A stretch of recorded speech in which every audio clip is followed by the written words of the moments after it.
Hi everybody! This is part 3 of showing how I am making my little Anarvin train carriage book Nook to show you how it's going. And as you can see, we're starting the video with a broken leg. So in my last video this little leg broke and I stuck it back on. But unfortunately, as I was about to start filming, I dropped this and it snapped again. So in this video I obviously need to glue it back on before I make a start. And then I need to start looking at this backdrop, because if you've watched the previous video, you'll have heard me talking about how difficult it was to attach. Somebody's really kindly commented on my last video to let me know that actually it was difficult to attach because it was too tight, because I've actually fitted it incorrectly. So thank you to the person that commented, because it's meant that I've not gone any further before sorting this bit out. So first things first, I needed to reattach the leg.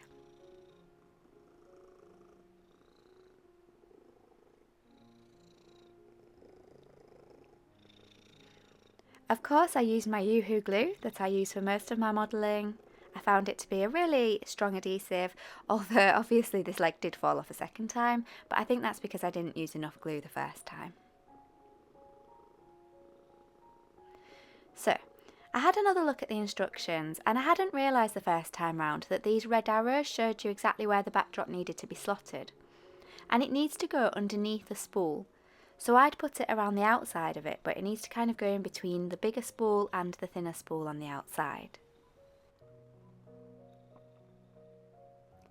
In the back of this booklet, it spoke about making your own backdrop. And due to the fact that I'd already ripped one backdrop, and this second backdrop now needed removing, I decided that it was definitely time to have a go at making my own backdrop. So, using my iPad Pro, I opened the app Procreate, which I use for all of my digital illustrations, and I started to make my own backdrop. I decided to make a little fox sitting on a train platform, looking into the nighttime sky.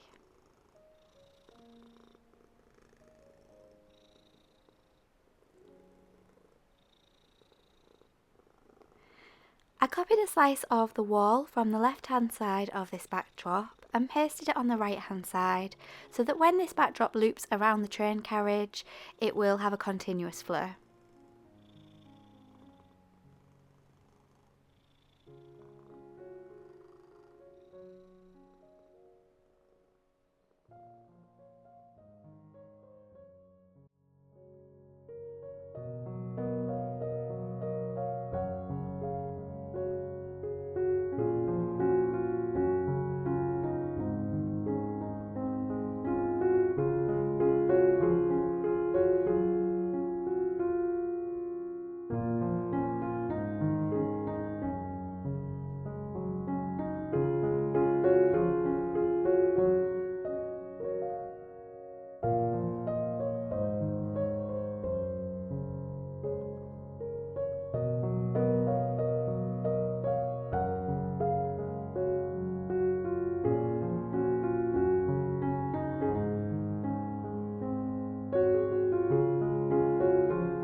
Now, I don't have any A3 paper, so I decided to try sticking two A4 pieces together and popping them through the printer to see if it would work.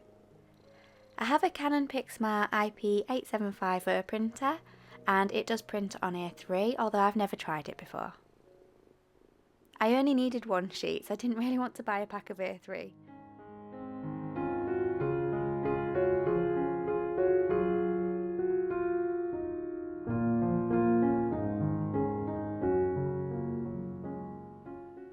When I fed the paper through the printer, I put the bottom piece that was overlapping over the top in first, so that the bit where it was stuck and overlapping didn't get caught. Unfortunately, the light was flashing to say that the printer was running out of ink, and as it printed, I could really see that the ink cartridge needed replacing.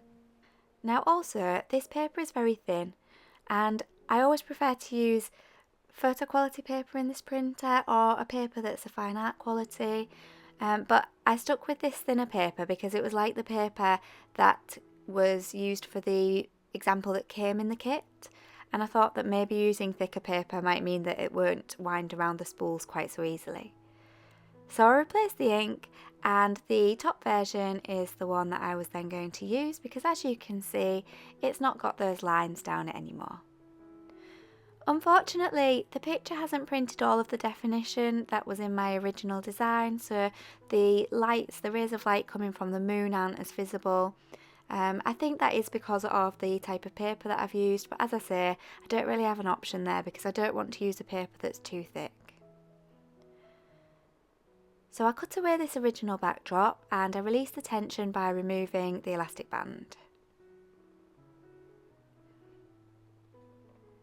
I then carefully studied the instructions to work out exactly where I'd gone wrong.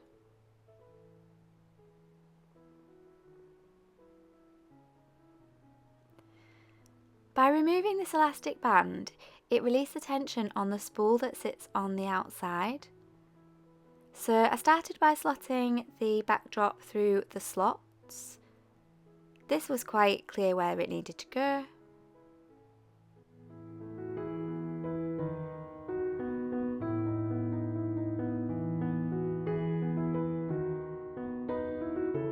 This corner is where I'd gone wrong on my first attempt.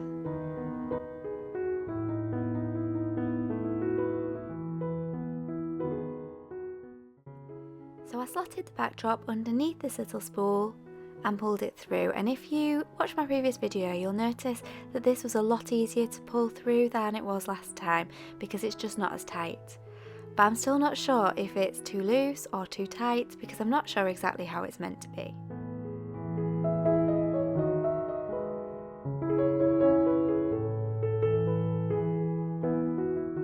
So I used double-sided tape to stick it down, and I put one piece on the outer edge here, and then I also put one on the outer edge of the other side so that there were two pieces holding it down so that it was nice and secure.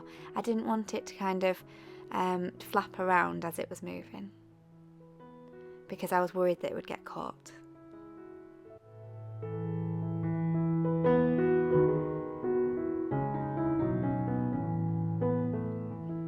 As you can see, it was a lot easier to stick down than my attempt in the previous video.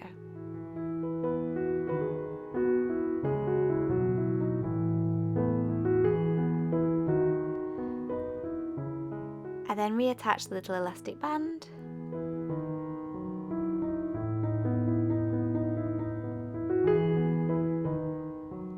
And I broke the leg again. Oh dearie me. So I stuck it back on again.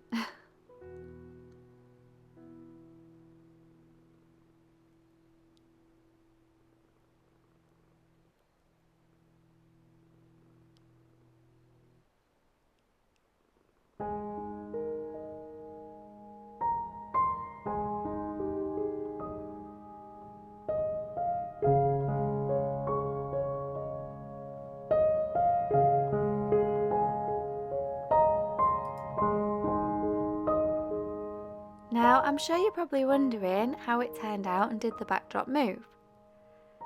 Now, I've flicked forwards in the instructions. The next step isn't to test it to make it move, the next step moves on to different parts of the train carriage.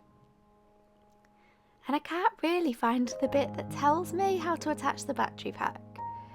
So, if anyone can help me there, please do leave a suggestion in the comments, because before I go any further I would like to test this to make sure that the backdrop moves, because I don't want to build all of the rest of the train carriage to find that it doesn't work. So yeah, any advice would be greatly appreciated. I'd love to hear what you think in the comments, and I'd love to know if you've tried making your own backdrop for your own book nook. Thank you so much for watching the video, and I will post part 4 once I know what to do next to test the background to make it move. See you in the next video. Thanks for watching.